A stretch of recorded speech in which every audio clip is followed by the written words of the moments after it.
그러니까 전과목에서 한 개가 틀린 적이 있어요. 근데 엄마니까 화가 나 계신 거예요. 근데 그런 거를 저는 갑자기 눈물이 얘가 무슨 말도 안 돼 정말. 선생님 어제 뭐 보셨어요? MBC에서 파일럿 프로그램 2부작인데 공부가 뭐니라는 프로그램이 만들어져서 방송이 됐습니다. 왜 엠넷의 방송의 신이라는 프로그램에서 이적하고 존박이 만들어낸 말이 있죠. 방송국 놈들. 흘레 비평에서도 자꾸 나오는 방송국 놈들. 제가 방송국 놈들 하면서 혀를 찼습니다. 그렇게 좀 어이가 없었어요. 이 프로그램이 교육비는 반으로 줄이고 효과는 배 이상으로 늘린다는 교육 버라이어티 관찰 예능이라고 합니다. 그러니까 뭔가 교육에 굉장히 걱정하는 마음을 실어서 문제를 같이 해결해 보자고 하는 것 같지만 실은 내용은 사교육을 부추기는 그런 내용이었어요. 정말 속으로 저열하다 이렇게 생각했어요.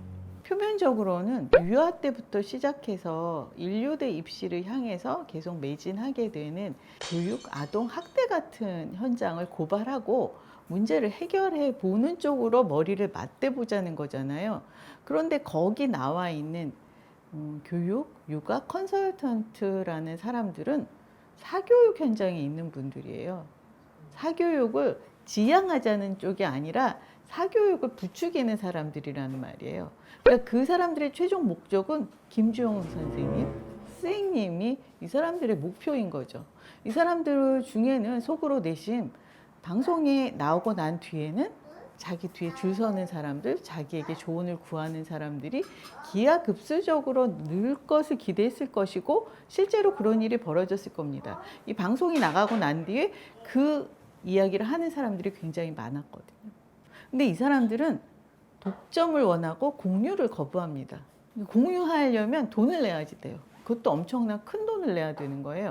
그 큰 돈을 받는 컨설턴트를 왜 방송국에서 모셔놓고 조언을 구하는지 저는 참 모르겠더라고요. 계속해서 서울대, 하버드 얘기만 해요. 그리고 상위 몇 % 얘기만 합니다. 그럼 거기에 속하지 않은 사람들은 뭘까요?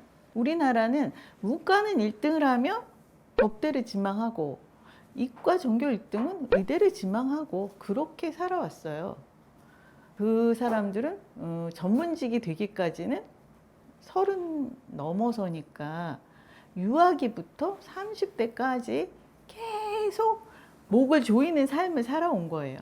물론 예외로 자기 열심히 혼자 하는 그런 친구들도 많습니다. 그렇지만 이 1%대를 위해서 애를 막 몰아붙이고 있는 거거든요.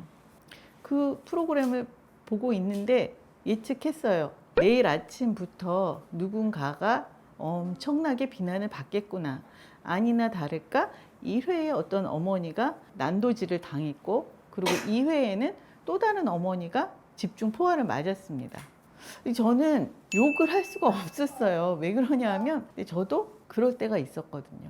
그 당시에 저를 생각하면 지탄받을 삶이었습니다.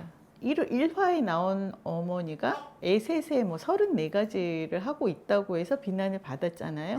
저도 이렇게 세봤어요. 그랬더니 7살 때 7개를 했다고 생각했거든요. 큰애를. 그런데 9개 했다고 그러더라고요. 7살 때. 그러니까 그 엄마 못지 않았던 거죠.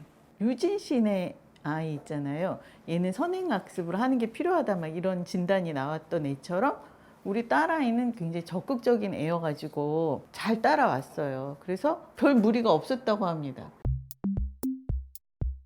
뭐뭐 했었지? 카메라 앞에 선 게 처음이어가지고 뭐뭐 했었어? 그 영재라고 글짓기하고 수영, 발레, 리듬 체조하고 피아노. 피겨스케이트 맞아, 피겨스케이트에다 피아노 하고 체육 수업도 그 하고 주말에 미술도 하고 미술 학원 다니고 동요도 하고 한자도 하고 어머 10개 더 했다. 근데 그때는 그러니까 저희 동네에서 동네에 많은 다 그렇게 아이들이 했어요. 그러니까 있어요. 1화에 나온 엄마가 여기 다 그렇게 해요 부르잖아요. 그게 뭐 이상하다는 생각을 그 당시에도 못했어요. 그리고 엄마가 그때 좀 나는 이상한 아줌마?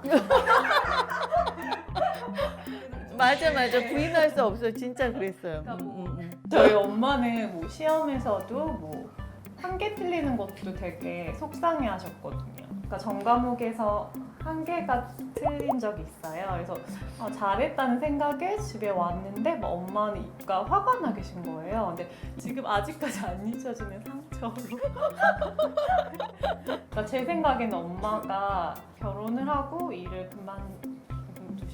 일을 했나? 저도 지금 휴직을 하고 쉬고 있거든요. 그러니까 그 관심사가 많이 없어져요. 그래서 그 욕심을 이제 아무래도 저한테 많이. 그건 맞는 말이에요. 네, 네, 욕심으로. 엄마는 좀 성취감 있고 좀 바쁘게 이렇게 사셔야 되는 분인데 이제 저랑 제 동생 때문에 그런 거를 잠깐 갑자기 눈물이 나.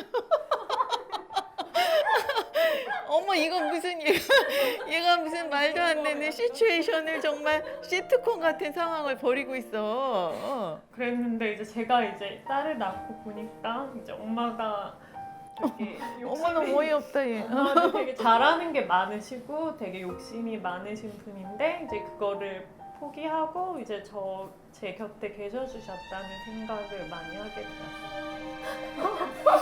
예. 근데 저는 이제 이 손녀가 태어났잖아요. 그러니까 얘는 막 너무 자유롭고 진취적이고 막 그 정말 이렇게 자유분방한 게 너무 좋아. 그러니까 우리 옛날에 딸이었으면 얘를 막 어떻게 막 했을 것 같아. 근데 진짜 하고 싶은 대로 막 해도 좋고 뭔가 자존감이 확실한 애로 키우고 싶거든요. 그런데 공부가 뭐니를 보면서 또 어머 얘는 이제 어떻게 해야 되나 막 걱정도 되고 얘는 이제 제가 주 육아 책임자가 아니잖아요. 그러니까 얘의 앞날 우리나라 교육의 문제를 다시 걱정을 하게 된 거예요. 그러니까 공부가 뭐니가 그 전에 같으면 또 이제 내 얘기가 아니니까라고 했겠지만 이제 또 내 손녀의 얘기가 된 거여가지고 마음이 쓰이고 그렇게 부추기는 방송이 너무 싫더라고요.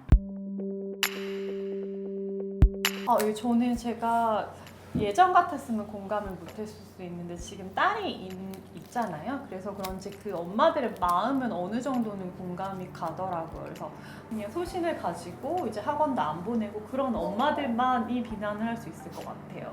그리고 이게 정말 키워보니까 이게 개인차가 형제지간에도 있죠. 그러니까 이거는 정답이 없는데 그 컨설턴트들은 이게 정답이라고 얘기하잖아요. 그거가 네. 문제죠. 그 정답은 공부가 중요한 엄마들한테는 그게 정답이 될 수도 있을 것 같아요. 근데 그분들이 제시하는 방법은 저한테는 와닿지는 않았어요.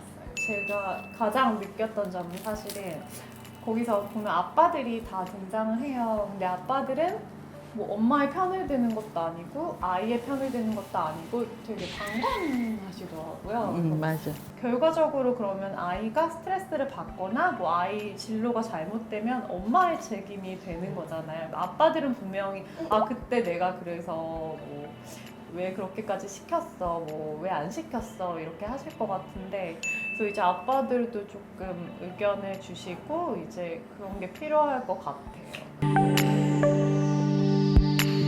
그러니까 그 방송의 부작용이 스카이캐슬 때도 그렇고 하지 않아야 되는 길 쪽으로 부정적인 길 쪽으로 더 화제가 되고 더 관심을 모으는 거예요.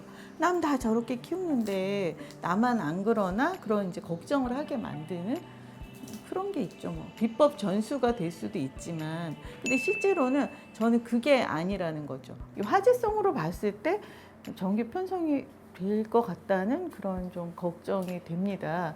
정규 편성이 되면 좀 좋은 쪽으로 진짜 바람직한 방향 쪽으로 좀 더 연구해서 실질적으로 우리나라 교육에 도움이 되는 방향으로 좀 프로그램이 제작됐으면 좋겠습니다. 우리 애기는 그냥 정말 자유롭게 자유로운 삶을 살길 바래요.